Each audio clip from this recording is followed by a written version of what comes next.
Salut à tous, c'est 722. On se retrouve aujourd'hui pour la deuxième partie de la vidéo sur cette machine, le MacBook Pro le moins cher que j'ai pu trouver sur eBay. Donc, dans la dernière vidéo, on l'avait juste ouvert ensemble. On avait testé l'utilisation telle quelle avec le disque dur puis le 10 GB de RAM. Après ça, on avait upgradé ensemble pour un SSD puis pour le monter à 16 GB de RAM. Puis je vous avais dit que j'allais l'utiliser pour la semaine comme étant mon portable personnel. Parce que ça ne pouvait pas être mon portable de travail, évidemment. Donc, j'ai utilisé durant... Aujourd'hui, ça fait maintenant une semaine que je l'utilise. Donc, on va voir un petit peu qu'est-ce que ça a donné. Donc, ensemble, on va voir qu'est-ce que ça donne pour la navigation normale sur Internet. C'est-à-dire, peut-être qu'on écoute un peu de Spotify, peut-être qu'on a un onglet Facebook d'ouvert, puis qu'on navigue sur Reddit, ce genre de choses-là. Après ça, on va voir qu'est-ce que ça donne pour les jeux vidéo, parce que les jeux vidéo, c'est quand même probablement la meilleure démonstration physique des performances d'une machine. Puis on va voir un petit peu qu'est-ce que ça donne en montage vidéo pour voir si une machine qui a 12 ans professionnelle est encore capable de faire du montage avec des formats vidéo et des résolutions modernes. Donc on se retrouve tout de suite devant la machine.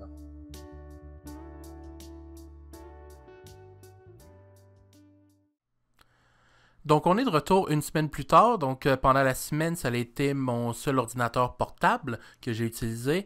On va tout de suite commencer par ça. Comme j'avais mentionné dans la première partie, la batterie avait de l'air d'avoir jamais été remplacée et avait de l'air de ne pas durer extrêmement longtemps, ce qui est normal pour un ordinateur qui a 12 ans quand même. Donc, effectivement, j'avais dit qu'elle devait probablement... Si elle durait 2 heures, 2 heures et demie, c'était bon. C'est environ le temps qu'elle dure, malheureusement.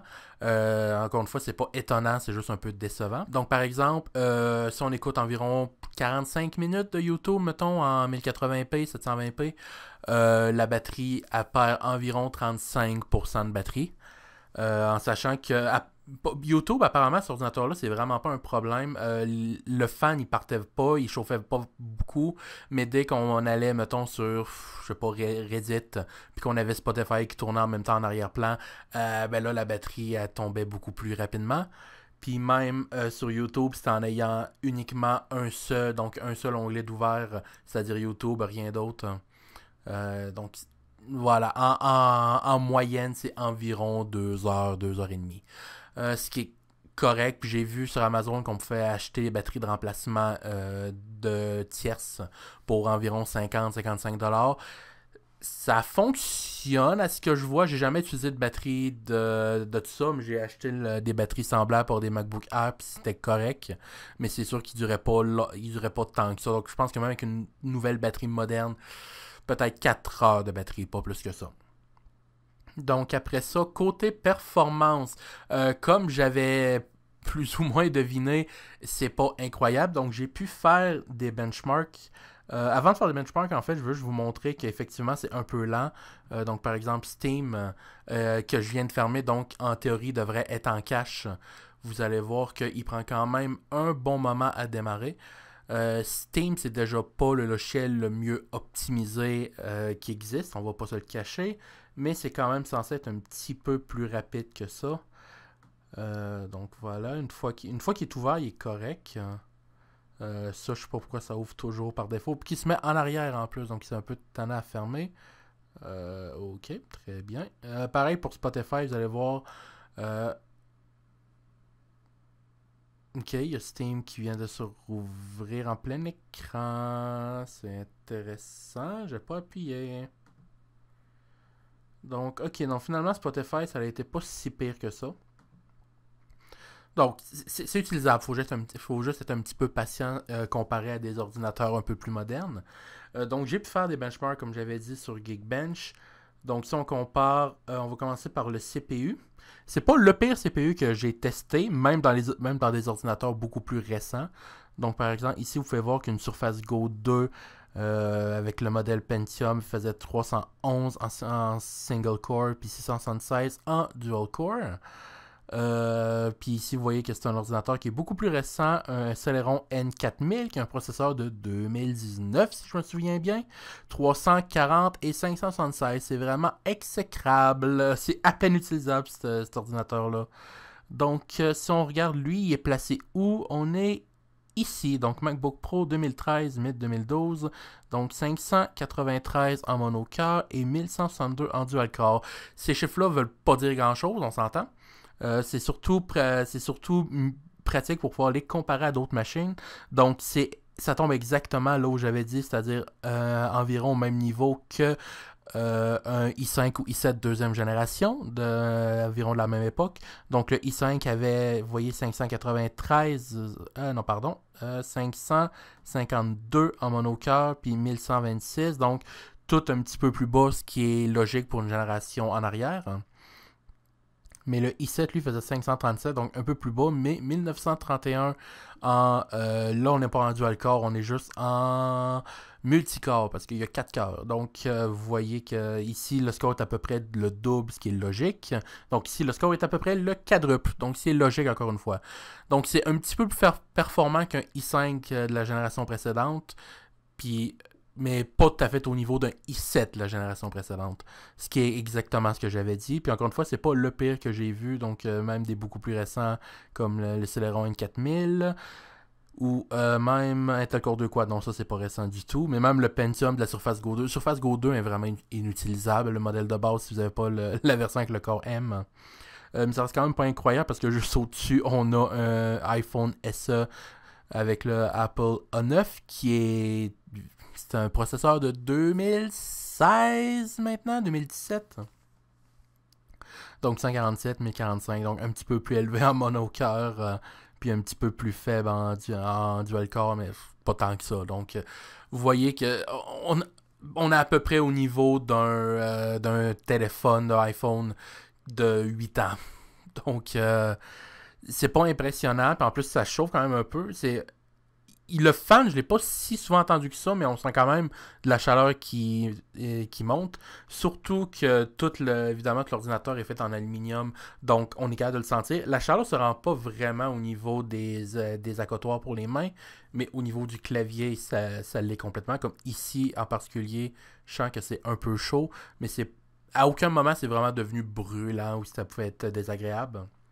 Malgré tout ça, en utilisation normale, pour elle, c'est bien correct. J'avais déjà montré dans l'autre vidéo, par exemple, que YouTube fonctionnait sans trop de problèmes.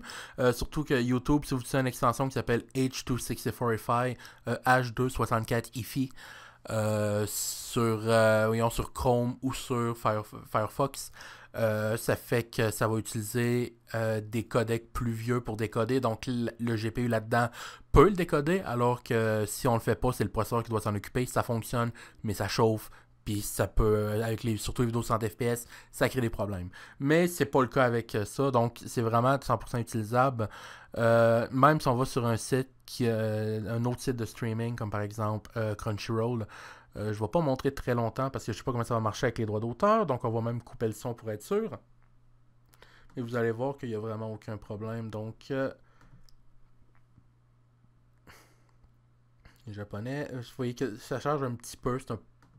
Ça prend une seconde ou deux à charger. C'est un peu plus lent que sur un ordinateur moderne, mais encore une fois, c'est pas si pire. On peut juste avancer, vous voyez que ça doit charger. Mais voilà, vraiment pas trop de problèmes. Donc vraiment pour une situation normale, j'ai vraiment pas grand chose à dire, c'est tout à fait utilisable. C'est juste un peu lent, faut juste être un petit peu patient. Puis vous voyez qu'ici ça nous achale tout le temps avec une mise à jour. C'est la mise à jour pour Ventura, qui peut être faite avec OpenCore Legacy Patcher, mais que je préfère pas la faire parce que j'ai vu, même sur des Mac plus récents, qu'il y avait des bugs de connexion. Le problème vient vraiment du GPU de ces vieux ordinateurs-là, qui sont pas vraiment compatibles métal. Donc, il doit faire des hacks bizarres. C'est ça, ça peut créer des bugs des fois. Ils vont finir par le rendre plus utilisable, pas plus utilisable, mais plus stable. Mais là, pour le moment, je conseille quand même de rester sur Sonoma. Ou une autre option que je vais montrer juste après. Donc, une autre chose qu'on peut regarder, c'est tout simplement des jeux. Donc, évidemment, sur macOS, il n'y a pas tellement d'options que ça pour jouer à des jeux vidéo. On a quand même trouvé une coupe. Donc c'est sûr que si on regarde, mettons, un petit jeu comme Time Spinner, il n'y a vraiment aucun problème.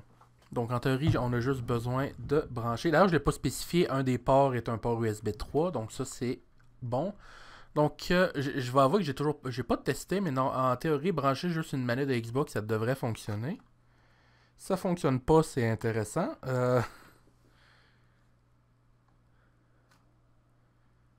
Est-ce que ça va fonctionner? Donc, je viens de découvrir quelque chose. Les manettes de Xbox fonctionnent pas sur macOS. Ok, je n'avais aucune idée. Bon, on va essayer de jouer au clavier pour montrer rapidement dans ce cas-là. Est très, très étrange de la part de... Je sais pas si c'est Apple ou Microsoft sur qui je dois mettre la faute. Mais... ok, c'est bizarre que ce soit pas juste... C'est quand même juste du X-input normal, donc ça devrait fonctionner, mais tant pis, j'imagine. J'ai vu qu'il y avait des drivers qui existaient, mais bon, je tente pas de commencer à me battre avec ça. Donc voilà, je voulais juste pas mettre mes mains devant l'écran, mais on va essayer de travailler comme ça. Donc, comme j'avais dit, quelque chose que Time Spinner fonctionne. Donc, je sais pas quelle partie ça va charger. Est-ce que c'est ma partie finie à 100%? Oui! Donc, je sais pas si vous pouvez voir un peu, mais c'est ça. Ouais, ça fonctionne. Là, on est littéralement dans la dernière zone du jeu. Peut-être même que je peux aller littéralement faire le boss final. Je vais pas réussir à le battre, ça c'est certain. Surtout que je sais pas comment attaquer. Mais c'est juste pour montrer, même quand il y a plus d'action, qu'il n'y a pas de problème. Est-ce que tu peux ne pas spoiler, s'il vous plaît? Merci. Donc, comment on attaque? Non, non, non, comment on attaque? Je vais mourir. En tout cas, vous voyez qu'il y a plus d'action, puis voilà, ça fonctionne. Mais tu sais, voilà, Time Spinner, c'est le genre de jeu qui peut littéralement fonctionner sur une petite machine d'émulation comme une RG 351V qui est vraiment vieux à ce moment-là. Donc, voilà, c'est pas si impressionnant que ça. J'ai aussi testé, vous voyez, Tomb Raider. J'ai aussi testé Hollow Knight, comme vous voyez. Hollow Knight, je vais pas non plus je pense pas le montrer parce que là je peux pas vraiment vous montrer avec la manette malheureusement. Ça fonctionne, si on met le jeu assez bas, on est capable d'avoir du 100 FPS assez constant. Je recommanderais quand même de baisser un petit peu la résolution. Une fois qu'il s'est baissé, le jeu il tourne quand même beaucoup mieux. Pas beaucoup mieux, mais dans les séquences où il y a plus d'action, ben, il y a moins de baisse de FPS. Donc c'est probablement une meilleure idée de jouer comme ça. Mais voilà, c'est juste pour vous dire, voilà, si vous aimez vraiment, si vous voulez juste jouer à des jeux indépendants 2D, c'est pas tout qui va fonctionner correctement. On va le voir juste après. Mais la majorité que j'ai pu tester fonctionne, surtout si on reste sur macOS. Mais en même temps, sur macOS, il y a presque pas beaucoup de jeux qui existent dans ce style-là. Ben, malheureusement, vu que beaucoup de ceux qui existaient sont 32 bits, puis Apple a retiré la compatibilité 32 bits. Donc, il y a beaucoup de jeux qui fonctionnent juste plus. On pourrait installer une vieille version de macOS, sauf que là, on a des problèmes de sécurité. Puis voilà, c'est pas si simple que ça, malheureusement. Mais voilà, donc par contre, dès qu'on va avoir des jeux 3D beaucoup plus lourds, vous allez voir c'est possible, plus ou moins. Donc Tomb Raider, c'est un jeu qui tourne, qui a été fait, c'est un des rares gros jeux, je pense, qui a vraiment été adapté sur macOS, puis qui est resté mis à jour avec les versions plus récentes.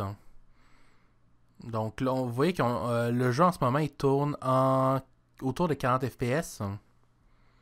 Je sais pas si vous êtes sûr que vous n'allez pas le voir, mais en haut, j'ai un compteur de FPS. Puis là, dès qu'on commence à bouger, on tombe à 30, 28. On est capable de rester autour de 30, sauf que là, le problème, c'est qu'il n'y a aucune action qui se passe. Et que de l'action, on tombe plus autour de 24, 25. Puis les graphismes sont pas mal au plus bas qu'ils peuvent l'être. Donc, si vous voyez... On est littéralement au plus bas. Même la résolution, je suis en 1024 par 640. Donc, pas la résolution native. C'est pas vraiment jouable. Si c'est vraiment votre seule option pourquoi pas, tu sais, c'est mieux que rien. Mais c'est clairement pas l'idéal. Donc maintenant, je veux juste tester un jeu que j'ai même pas encore testé là-dessus, que je suis sûr qu'il va très mal fonctionner malheureusement. C'est Borderlands 2. Je suis assez persuadé qu'il va mal fonctionner parce que j'avais testé sur un MacBook Air 11 pouces 2015. Puis ça tournait vraiment moins bien. Puis comme j'avais montré, le processeur là-dedans est plus puissant. Puis la carte graphique est beaucoup plus puissante. Donc, donc j'ai aussi remis le son pour que vous puissiez entendre un peu. On va le monter un peu plus. Je sais pas si vous allez l'entendre. Le son est pas bon, malheureusement. Ben, c'est un ordinateur de 2012. Il y a le son d'un ordinateur de 2012. C'est-à-dire qu'il est bas, il n'y a pas vraiment de bass. Même quand on est au maximum, c'est sûr, je trouve qu'il devrait quand même être un petit peu plus fort. Puis même s'il n'est pas si fort que ça, il sature quand même un peu dans certaines occasions. Mais c'est ça, c'est vraiment...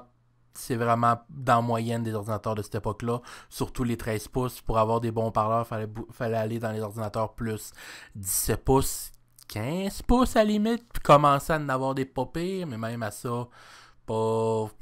C'était quand même pas incroyable. Mais dans le 13 pouces, on n'avait vraiment rien.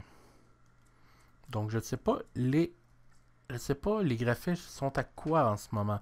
Ils sont probablement plus bas. Oups, je voulais pas toucher à la luminosité. Donc, résolution. Donc, on est en 800 par 600. On va quand même le monter dans résolution native pour voir qu'est-ce que ça fait.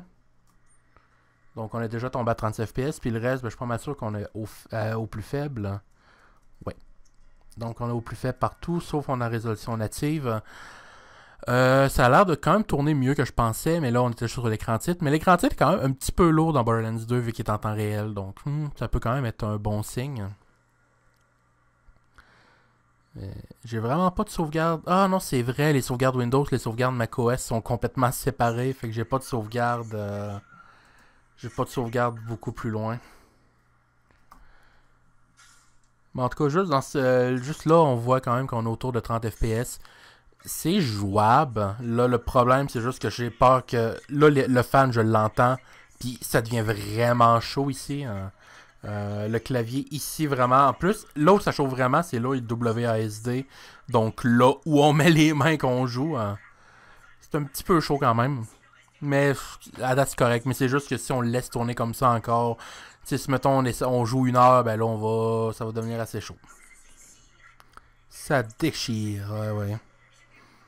Donc là en ce moment on est à une trentaine de FPS. Donc, c'est sûr que dès qu'il va commencer à avoir beaucoup d'action, ben, je fais juste tirer puis on descend à 23. Puis j'ai pas d'autres munitions. Mais voilà, je pense que c'est quand même jouable. Si on baisse un peu la résolution, ça doit être correct. Donc, sauf que là, les fans commencent vraiment à être très forts. Donc, on voit que le portable n'aime pas beaucoup ça. Bon, on va pas aller plus loin que ça dans les jeux sous macOS. L'autre chose, là, ben, après, ce que je voulais tester, c'était voir qu'est-ce que ça donnait si on essayait de faire du montage vidéo. Malheureusement, j'ai pas... Borderlands 2 souhaite recevoir blablabla, je m'en fous. Donc, malheureusement, ce que je voulais faire, c'était... Voyons, le logiciel de montage d'Apple qui est le mieux optimisé pour leur machine, c'est Final Cut Pro. Malheureusement, c'est pas le logiciel que j'utilise. Je suis sous Windows. Sur macOS, il y a aussi DaVinci Resolve que j'utilise pas non plus. Le logiciel que j'utilise, c'est Vegas Pro. Malheureusement, il n'y a pas de version de macOS de Vegas Pro. Donc, ce que j'ai fait, vous avez probablement dû le voir sur le bureau depuis le début. Il y a une partie en Bootcamp. Donc, c'est quoi Bootcamp? Si vous ne connaissez pas vraiment les Mac, c'est juste leur façon d'installer Windows. Donc, on va juste redémarrer, puis vous allez voir que la machine est en multiboot. Donc, j'ai installé Windows 10. Puis, voilà. Donc, Windows, macOS, vous voyez. C'est Windows 10 que j'ai mis parce que, évidemment, Windows 11 n'est pas officiellement supporté. Puis, malheureusement, quand on parle d'un Mac, Bootcamp est un petit peu plus limité qu'un ordinateur normal du côté des pilotes, du côté du BIOS, ce genre de choses-là. Donc, c'est pas incroyable. Je peux pas vraiment contourner les limitations de Windows 11 normalement, malheureusement. Mais vous voyez que voilà, je trouve que ça démarre beaucoup plus rapidement. Puis, une fois dans Windows 10, bizarrement, ça fonctionne beaucoup mieux que les versions plus récentes de macOS. C'est pas si étonnant. Windows 10 est quand même plus vieux, même si c'était mis à jour avec les années vers Windows. Oui, même si il est sorti en 2015. Même si c'était mis à jour avec les années, ça reste quand même une base de 2015. Donc, il prend quand même beaucoup moins de ressources que macOS. Donc, une fois qu'on est là-dessus, mettons que quand on essaye d'ouvrir Steam, normalement, ça devrait être plus rapide que ça l'était sur macOS. C'est pas non plus extrêmement rapide, on va pas se le cacher, mais normalement, c'est quand même beaucoup plus rapide. Pas beaucoup plus rapide, c'est un petit peu plus rapide. Sauf que là, on a le problème de je sais pas pourquoi est-ce qu'il faut qu'il vérifie mon compte, ce genre de choses-là. Mais encore une fois, sur macOS, ça faisait déjà 2-3 fois que je l'ouvrais, donc en théorie, il était en cache. Donc, il n'y avait aucune raison que ce soit aussi lent. Voilà, donc ici, il m'a dit de se mettre à jour puis redémarrer 2 fois dans ma phase, donc c'était super. C'est ça, mais là, la raison pour que j'ai installé Windows, c'est comme j'ai dit, pour essayer de tester le montage vidéo. Donc, j'ai Sony Vegas Pro, puis ici, vous voyez que j'ai les projets, les vidéos sources de la première partie.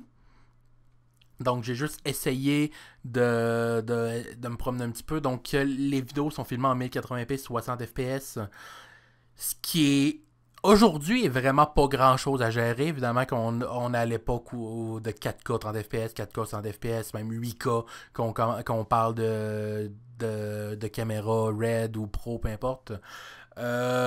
Sauf que ça, c'est un ordinateur qui vient beaucoup plus de l'époque où le 720p 30 fps était encore pas mal le plus commun. Ouais, donc je crois que le 1080p 30 fps devait être là pour les caméras peut-être un petit peu plus haut de gamme. Puis là, on s'entend, je parle de ceux qui étaient prêts à acheter. Les vrais pros, ils n'allaient pas acheter un MacBook Pro 13 pouces. Ils allaient acheter ou bien un Mac Pro ou bien un MacBook Pro 15 pouces. Un MacBook Pro 13 pouces, c'est pas pour les pros, c'est vraiment pour les consommateurs normaux. C'est ça. Puis Vegas Pro, c'est pas non plus le logiciel le mieux optimisé. Donc, vous voyez que. Est-ce qu'il ouvre? Est-ce qu'il a décidé qu'elle allait pas ouvrir aujourd'hui? Parce que j'ai fait beaucoup de tests. YouTube pas aimé l'option que j'ai sélectionnée. En tout cas, pour rendre une histoire longue courte, c'est complètement inutilisable. Genre vraiment. La prévisualisation marche pas pantoute. Dès qu'on clique quelque part, l'ordinateur, faut qu'il tourne pendant 20 secondes. Puis j'ai même essayé de faire le rendu de la vidéo. T'sais, normalement, sur 1080p, 60 fps. Ça tourne pendant 2-3 minutes. Après ça, ça fait tomber le... ignorer le fichier manquant. Oui, c'est ça, pourtant. Parce que il n'y a pas les musiques, parce que les musiques sont stockées ailleurs normalement, mais bon. Oui, c'est ça, ce que je disais, c'est qu'après quelques minutes où il s'essaye de faire le rendu, le processeur tombe à 1%, puis le rendu il se fait à 0.08 images secondes qui arrête pas de bouger, tu sais. J'ai pris une photo que je vais vous montrer où ça affichait que ça allait prendre, je crois, 5 heures. Je l'ai vu monter jusqu'à 14 heures le même. Puis j'avais relancé plus tard. Puis ça tournait. C'était rendu à une journée et demie. Puis ça continuait à monter. Ça se fait pas. Puis ça, c'est avec le rendu CPU, le rendu GPU. Après 30 secondes, il plantait immédiatement. Donc, ouais, vous voyez, c'est encore en train de charger, là, puis c'est un projet qui est déjà ouvert. Donc, vu qu'il a déjà été ouvert, tu sais, les pics vidéo, les pics audio, pis ce genre de choses-là, c'est déjà fait. Donc, il n'y a même pas besoin de les calculer. Donc, je fais juste appuyer sur Play. Ça fait juste charger, là, je peux plus cliquer sur rien. Donc, le son fonctionne, mais vous voyez que l'image, elle bouge pas, hein. C'est con. Puis, on peut aller plus loin dans la vidéo, mais ça fait juste encore une fois planter, ça charge, puis voilà. Voilà, donc c'est vraiment... En tout cas, avec Vegas Pro, c'est complètement utilisable. Avec Premiere Pro puis DaVinci Resolve, ça serait aussi complètement utilisable parce qu'ils sont encore plus lourds. Avec Final Cut, j'essaie de le faire mieux, puis je peux même pas en ce moment-là. Avec Final Cut, peut-être que ça doit être utilisable, ça doit être extrêmement lent. Mais encore une fois, s'il faut que vous fassiez du montage vidéo, je vois pas pourquoi est-ce que vous achèteriez un ordinateur qui a 12 ans. Quand même un ordinateur d'AliExpress à 150$ serait mieux pour faire ça. Un petit Intel N100, ça serait beaucoup mieux. Par contre, l'avantage d'être maintenant sous Windows, c'est évidemment que on a accès à beaucoup plus d'options de jeu, hein, des plus gros jeux et des plus petits jeux. Donc, un de ceux que je voulais montrer, c'était After Image. Bon, cette fois-là, j'ai allé chercher un nouveau corps, mais la manette de Xbox est détectée nativement. Donc oui, c'est une manette custom. Donc voilà, le jeu que je voulais montrer, c'est After Image, parce que ça, c'est le genre de jeu qui est aussi un Metroidvania 2D. Donc en théorie, il devrait pouvoir tourner correctement là-dessus, mais qui n'est pas disponible sur macOS. Donc c'est vraiment le genre de choses qu'on peut pas tester sur macOS, que Windows peut faire. Donc, pour ceux qui ne connaissent pas Aftermatch, comme j'ai dit, c'est un Metroidvania 2D qui est beaucoup basé sur... qui est quand même basé aussi sur les combats. Il y en a qui disent que c'est un Souls-like en même temps, plus ou moins. Donc, mais ce jeu-là, ce qui est intéressant, c'est vraiment les options graphiques, vous allez voir. Donc, je peux le dire tout de suite, si vous voulez jouer juste en very low, le jeu, il tourne en résolution normale à environ 40-45 FPS, même dans les phases d'action. Donc, je vais vous le montrer. Donc, très faible. Voilà, donc, sincèrement, c'est vraiment tout à fait utilisable. J'ai joué un petit peu, il y a un boss un peu plus loin, ça fonctionne. Personnellement, ce que je recommande plus de faire, c'est peut-être juste de mettre la résolution à 70% puis de monter un peu à faible. Fait que là, le jeu a quand même l'air un petit peu plus beau, puis on est plus autour de 60 FPS de toute façon. Donc, je pense que c'est mieux. Mais surtout, une des choses que je savais pas que ce jeu-là que j'ai découvert avec cette machine-là, c'est que vous voyez que le décor, il a quand même de l'air très simple. Apparemment, pour avoir les vrais décors, il faut mettre le jeu au moins en élevé. Hein. Puis là, c'est ça que ça fait. Puis, vous voyez que c'est tellement plus beau. Mais aussi, le nombre d'FPS, il est tombé en chute. Là, on est à... Là, on est environ à 40 avec la résolution à 70%. Donc, malheureusement, c'est pas... Mettons que c'est correct, c'est jouable. Mais c'est pas l'idéal. Personnellement, j'aimerais pas jouer comme ça. On peut encore baisser la résolution pour le mettre, mettons, en 50.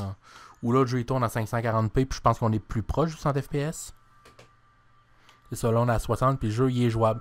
Donc, voilà, vous pouvez jouer, mettons, en low, 80-70% de résolution, ou en high, comme ça, avec la résolution à 50. C'est jouable. Je pense qu'After Image, c'est vraiment un exemple de bons jeux qui peuvent fonctionner là-dessus, puis que c'est qui montre l'avantage d'utiliser Windows au lieu d'utiliser macOS. Évidemment, là, le problème, comme j'avais dit, c'est que ça peut juste faire tourner Windows 10 au maximum. Puis Windows 10, à partir d'octobre 2025, ben, il est plus supporté. Donc, rendu là, c'est un petit peu... c'est malheureusement... Voilà, ça veut dire que cette machine-là a malheureusement une date limite. Donc, il y a beaucoup de jeux, comme vous voyez. J'ai essayé un paquet de petits jeux, comme j'ai essayé One Piece World Seeker. Le jeu, il tourne en 9 FPS, donc il n'est pas utilisable. Ori and the Blind Forest, si vous baissez... Malheureusement, la résolution, c'est 800p ou, je pense, 300 quelques p. Donc, en 300 quelques p, le jeu, il fonctionne, mais il est vraiment pas beau. Hein. At In Time, ça, c'est quand même un jeu qui m'a un petit peu impressionné. Pour ceux qui ne savent pas, c'est un... platformer collectathon 3D dans le style de Banjo-Kazooie, dans le style de Mario Sunshine, ce genre de choses-là. C'est un jeu qui utilise l'Unreal Engine. Il est quand même assez lourd. Je m'attendais vraiment à ce qu'il fonctionne pas pantoute. Puis finalement, si vous êtes prêt à vraiment jouer à très faible, le jeu est capable de tourner autour de 30 FPS. Puis c'est sûr que c'est mieux de pouvoir jouer en 60 FPS à ce genre de jeu-là. Mais sincèrement, c'est bien jouable de jouer à 30. Oui, ça nous avertit justement que la carte graphique intégrée est peut-être pas idéale. Là. Donc on va juste aller au premier niveau. En sachant que ce jeu-là, même de base, il est pas extrêmement fluide sur PC malheureusement parce que il doit, comment je peux dire ça, il y a beaucoup d'à-coups, il est tellement pas stable côté framerate qu'en speedrun ils savent exactement comment causer du lag. Puis quand le jeu lag, des fois il y a des bugs avec les collisions. Fait en speedrun, des fois ils font juste volontairement causer du lag. Mais c'est quand même fou de se dire que sont capables de causer. Ils savent exactement comment tout le temps causer le même lag. Donc, c'est pour montrer à quel point le jeu tourne pas très bien en temps normal. Donc, si vous voyez que des fois le jeu il lag un peu, ben, il rame un peu, c'est normal. Malheureusement, c'est pas mal comme ça que ça fonctionne. Donc, je vois rien parce que je suis sur le côté. Je vais juste faire la première mission. Down with the mafia! Donne-moi mon parapluie, même si je l'ai déjà. Donc, pour les niveaux un peu plus avancés, pour ceux qui connaissent un peu le jeu, il y a un niveau qui s'appelle Alpine Skyline, qui est probablement le plus grand niveau de jeu. Je vais pas vous le cacher, ça fait un petit peu baisser les FPS, mais c'est correct. Mais voilà, on peut descendre autour de 25, 26, ce genre de choses-là. Voilà. Le dernier jeu que je veux vous montrer, c'est Dragon Quest 11. Parce que c'est juste un jeu qui peut montrer quelque chose d'un peu intéressant. Donc, lançons-le. Donc, pour ceux qui ne savent pas, Dragon Quest 11, c'est un jeu qui est intéressant sur une chose, c'est qu'on peut jouer en 2D ou en 3D. Donc, de base, c'est un jeu qui est 3D, hein. Mais pour la version X, comment ils l'ont appelé? S, tout simplement. Pour la version S, ils ont rajouté un mode où le jeu il tourne en 16 bits. Donc, ça permet de rendre le jeu jouable. Puis quand j'ai vu ça, ça m'a quand même fait un petit peu rire. Hein. Je vais couper le son parce que Dragon Quest, je sais qu'il niaise vraiment pas avec la musique. Donc ici on essaye de jouer avec bébé qui essaye de jouer en 3D. Ben vous allez voir que non, on va pas jouer en 3D. Le jeu, je pense qu'il tourne en quoi 11 FPS que j'avais vu, quelque chose dans le style, avec les graphistes au minimum, graphisme.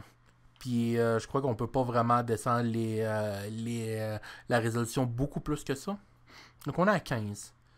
Donc voilà, théoriquement c'est jouable vu que c'est un jeu qui est qui utilise du tour par tour, mais c'est vraiment pas très agréable. Mais si on quitte et qu'on charge une sauvegarde 2D,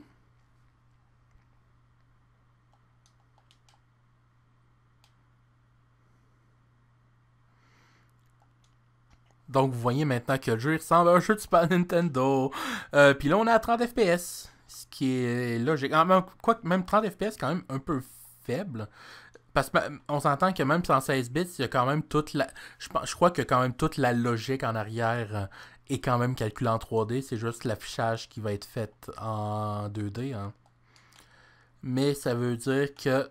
Voilà, ce genre de machine-là. Ah, voilà, quand on joue, on tombe à 47, 45, voilà. Mais ça veut dire que, voilà, maintenant, ça rend Dragon Quest 11 jouable sur un MacBook 2012. Pas que je recommande particulièrement de jouer comme ça. Ben, en 2D, si vous voulez, oui, tu sais.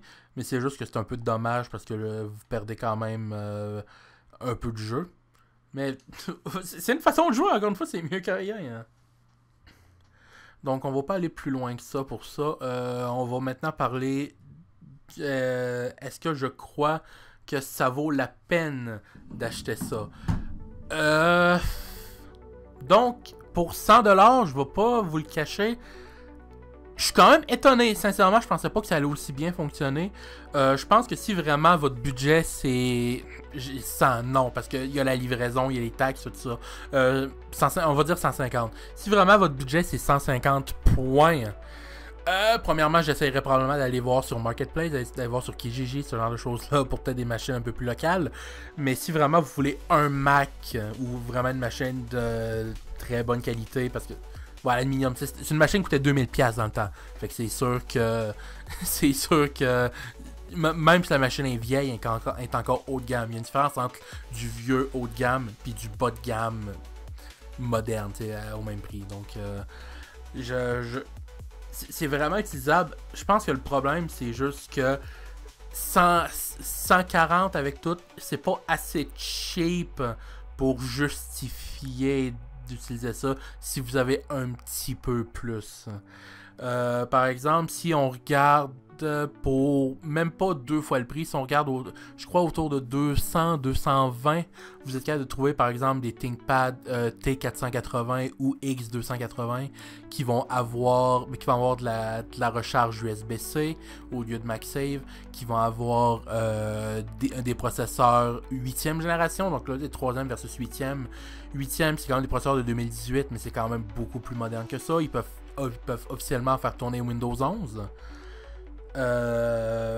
Puis des ThinkPads, c'est pas non plus des ordinateurs cheap, sont aussi très bien construits. Donc je crois que le T480 est fait en magnésium, pas en aluminium, c'est quand même en métal.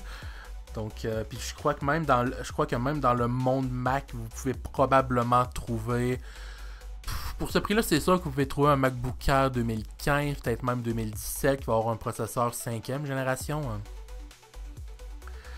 Puis vous pouvez peut-être trouver un MacBook Retina 2016, 2015-2016. Faudrait que je valide, mais ça serait aussi plus rapide que ça. C'est ça, le problème, c'est que la machine est cheap pour le prix. Elle fonctionne vraiment très bien, mais c'est pas assez cheap pour justifier de l'acheter, malheureusement. Surtout que là, je l'ai monté à 16 GB de RAM. C'est pas si cher que ça, 16 GB de RAM, c'est une vingtaine de pièces de plus. J'ai mis un SSD, là, c'est un 500 GB. Vous pouvez mettre un 240, ça coûte 20, ça coûte 32, mettons. Puis c'est pas mal nécessaire, je pense, pour ce genre de machine-là. Le 16 GB de RAM, peut-être pas, parce que c'est pas la RAM qui limite vraiment. Ça va vraiment être le processeur.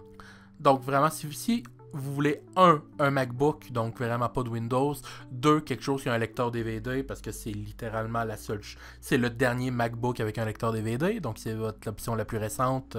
Puis 3, je pourrais le faire 3 comme ça, bon mais 3.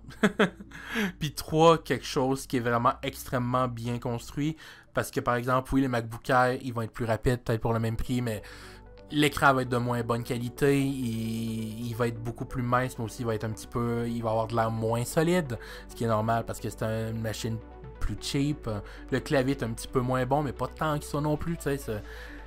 Voilà, c'est ça. Je trouve que c'est juste, si vous voulez acheter ça pour autre chose que la collection ou juste faire une vidéo YouTube, j'imagine, c'est peut-être pas la meilleure des idées. Mais encore une fois, si vraiment c'est votre seule option, genre votre budget c'est 150 points, oui, pourquoi pas. Le seul problème, c'est comme j'ai dit, il y a une date limite à ça. Donc, du côté de macOS, en ce moment, ça fait tourner Sonoma.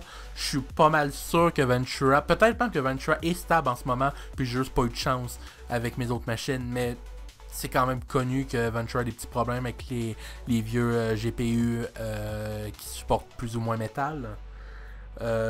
Puis malheureusement, c'est pas quelque chose qui va aller s'améliorant. La prochaine version de macOS, dont j'ai oublié le nom, ça va encore couper plus d'accès. Ça va être encore plus dur. Fait que Open Core Legacy Patcher, je pense qu'à un moment donné, ils n'auront pas le choix d'abandonner ces machines-là. Donc, moi, je pense que Ventura est probablement la dernière machine qui va supporter les MacBook 2012. Du côté de Windows, Windows 10, comme j'ai dit, octobre 2025, il n'y a pas d'update. Puis Windows 11 va jamais fonctionner là-dessus, parce que Windows 11, oui, on est capable d'un petit peu contourner en modifiant un peu l'ISO, mais ça va jamais. Le BIOS, c'est pas standard, ça va jamais accepter les affaires modifiées. Il n'y a pas de Secure Boot, il n'y a pas de. L'UEFI n'est pas compatible, il n'est pas détecté correctement. Comme je ne l'ai pas dit, le principe Windows 10, il a fallu que j'utilise sur macOS un logiciel pour pouvoir rechanger la partition, parce que je pense que la manière que ça fonctionne, c'est que macOS crée une partition GPT. est en GPT, ben, APFS, mais qui s'est basé sur du GPT, puis que ça essaye de créer une partition, voyons, MBR pour Windows. Windows supporte plus les partitions MBR. C'est juste UEFI, fait qu'il faut réutiliser un autre logiciel par-dessus pour pouvoir reconvertir. Même Windows 10, c'est un petit peu compliqué, ce genre de machine-là. Windows 11, c'est impossible. Linux est une option, évidemment. J'ai utilisé Ubuntu sur des MacBook Air. Ça fonctionne vraiment très bien. C'est juste que c'est Linux, donc faut que vous connaissiez un petit peu Linux, faut que vous soyez prêt à apprendre un petit peu Linux.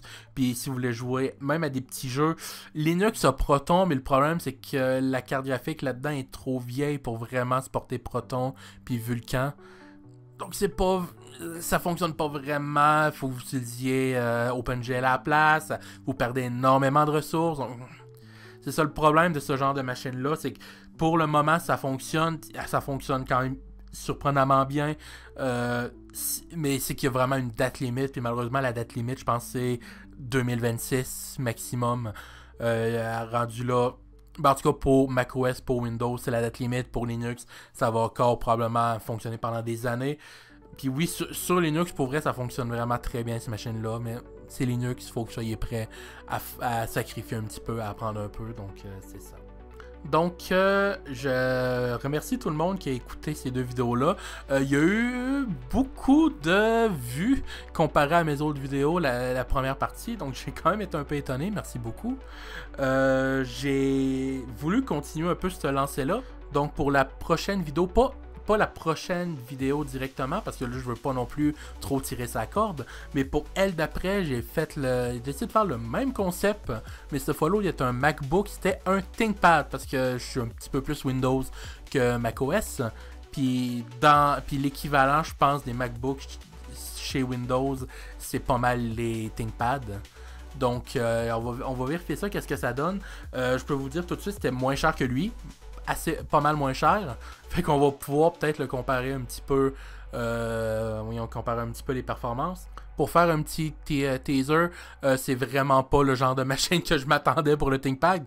C'était un modèle que je savais même pas qu'il existait. Donc voilà, on va voir ça. Donc j'espère que vous avez apprécié la vidéo et on se dit à la semaine prochaine. Au revoir.